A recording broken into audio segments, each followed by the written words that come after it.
अस्सलाम वालेकुम। कैसे हैं आप सब? मुझे उम्मीद है कि आप लोग जहाँ भी होंगे बहुत खुश होंगे और बिल्कुल खैरियत से होंगे। आज जो है वो मैं शेयर करने वाली हूँ आपके साथ रेसिपी गजरेले की, क्योंकि विंटर है। विंटर में ज़ाहिर है गाजरें भी होती हैं, तो हम लोग गाजर का हलवा या गजरेला इस टाइप की कोई चीज़ ज़रूर बनाते हैं। तो आज जो है वो मैं बनाने लगी हूँ गजरेला। तो मैंने सोचा कि चले मैं आप लोगों के साथ भी रेसिपी शेयर करूँ कि मैं किस तरीके से बनाती हूँ गजरेला। बहुत इजी है, बहुत क्विक बन जाता है। यहाँ पे मैंने लिया है हाफ कप ये जो होते हैं ना टूटे हुए चावल। अगर आप बस टूटे हुए चावल नहीं है तो आप मतलब दूसरे चावलों से भी बना सकते हैं इसको। ये मैंने हाफ कप ले लिए हैं टूटे हुए चावल, क्योंकि 1 लीटर दूध में मैं बनाने लगी हूँ ये। और इनको जो है वो मैंने कुछ देर के लिए सोख करके रख दिया था ताकि थोड़े से सॉफ्ट हो जाए। और अब इसमें जो है वो मैं तकरीबन आधा कप जो है वो डालने लगी हूँ पानी का। बस इतना पानी डालना है कि ये चावल जो है वो हो जाए नरम, यानी कि वो कुक हो जाए। और जैसे ही ये तो चले जी, चावल जो है वो अच्छे से सॉफ्ट हो चुके हैं। और अब मैं इनको थोड़ा सा हल्का सा ऐसे स्पून की मदद से इनको थोड़ा सा और मैश कर लूँगी, क्योंकि ये थोड़े मैश होंगे तो वो अच्छे लगेंगे। और अभी तक मैंने कैरेट्स ऐड नहीं की हैं, क्योंकि कैरेट्स जो हैं उनको मुझे मैश नहीं करना है, उनको मुझे थोड़ा जैसे खड़ा खड़ा रखना है, इसलिए मैंने वो अभी ऐड नहीं की हैं। थोड़ा सा मैं राइस को अच्छे से कर लूँगी मैश, और उसके बाद मैं इसमें ऐड कर दूँगी कैरेट्स, और थोड़ा सा पानी डाल के फिर दोबारा से मैं कैरेट्स को कुक कर लूँगी। अगर आप चाहें तो दूध कैरेट्स डाल के स्ट्रेट अवे दूध भी डाल सकते हैं, उस तरीके से भी गाजरें जो है वो सॉफ्ट हो जाती हैं। लेकिन मैं थोड़ा सा पहले उनको कुक कर लेती हूँ और फिर उसमें मिल्क ऐड करती हूँ।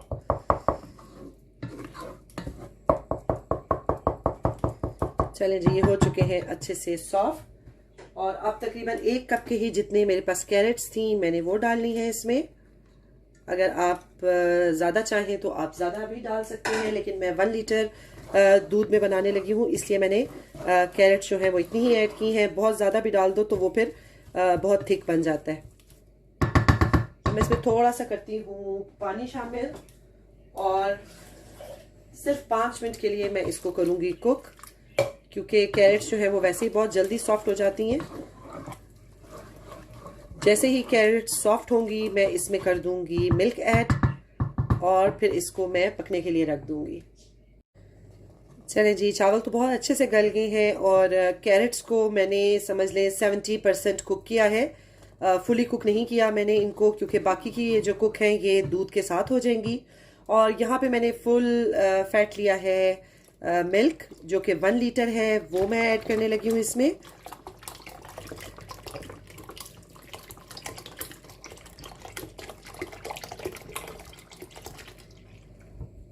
ये मैंने कर दिया है जी इसमें मिल्क ऐड। और आप देख सकते हैं कि जो कैरेट्स हैं वो फुली कुक नहीं हुई हुई, इसलिए वो ऊपर आ गई हैं। अब ये दूध के साथ आहिस्ता आहिस्ता कुक होंगी, तो इनका जितना भी फ्लेवर है वो दूध के साथ दूध में भी आ जाएगा। साथ में मैं इसमें 2-3 ये ग्रीन इलायचियाँ हैं, ये मैं डाल रही हूँ। और अब मैं इसको रख दूंगी पकने के लिए, क्योंकि मुझे इसको 7-7 चम्मच हिलाना पड़ेगा, क्योंकि मेरे ये जो चूल्हा है या कुकर कह लें, इस पे जो है ना बहुत जल्दी चीज़ नीचे लग जाती है, स्पेशली कोई डिज़र्ट वगैरह हो, तो मुझे इसकी पूरी टेक केयर करनी पड़ेगी यहाँ पे खड़े होके। खैर, मैं इसको कुक करती हूँ और फिर आपको दिखाती हूँ कि किस कंसिस्टेंसी में जब ये आएगा तो मैं इसमें शुगर ऐड करूँगी। चलिए जी, मुझे जो है वो इसको पकाते हुए तकरीबन आधा घंटा हो चुका है, और मैं इसमें कॉन्टीन्यूसली जो है वो चम्मच चला रही हूँ, क्योंकि अगर ये थोड़ा सा भी नीचे लग जाए तो इसका टेस्ट बिल्कुल ख़राब हो जाता है। और कैरेट्स भी अच्छे से गल चुकी हैं, जो थोड़ा बहुत उसमें था, थोड़ी बहुत वो कच्ची थी। और ये जो है वो आप देख सकते हैं कि आहिस्ता आहिस्ता ये थिक भी होना शुरू हो गया है। और अब मैं जो है वो इसमें ऐड करने लगी हूँ शुगर।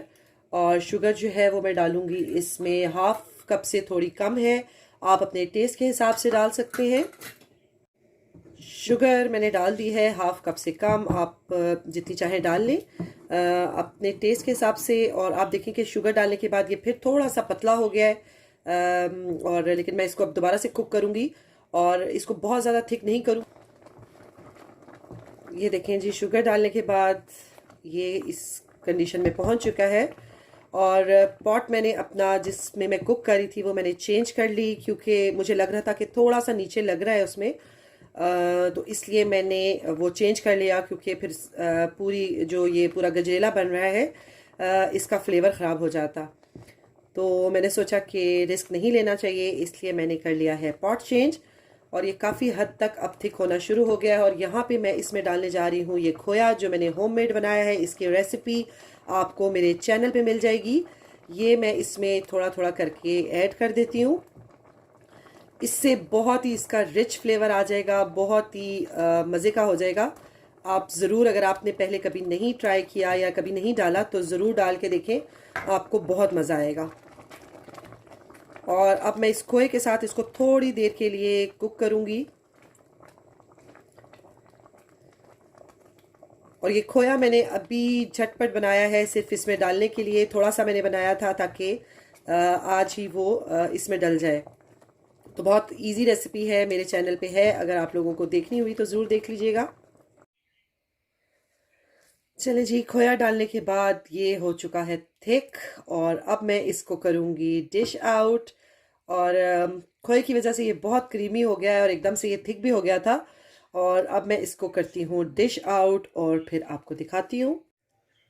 चलें जी, ये हो चुका है गजरेला रेडी। और इसको मैंने कर लिया है गार्निश थोड़ा सा। अभी मैं इसके ऊपर लगाऊंगी चांदी का वर्क। मुझे बहुत अच्छा लगता है, मैं जब भी कोई स्वीट डिश बनाती हूँ तो उस पर चांदी का वर्क ज़रूर लगाती हूँ।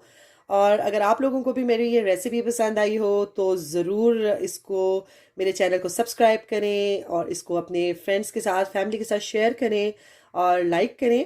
और ज़रूर ट्राई करें इस तरीके से। अगर आप गजरेला बनाएंगे, बीच में थोड़ा सा खोया ऐड करेंगे, तो आपका बार बार बनाने और बार बार खाने को दिल करेगा। तो चलें ठीक है, फिर लेती हूँ इजाज़त। इंशाल्लाह ताला मिलूंगी एक नई रेसिपी के साथ या एक नए व्लॉग के साथ। अपना बहुत ज़्यादा ख्याल रखिएगा। अल्लाह हाफिज़।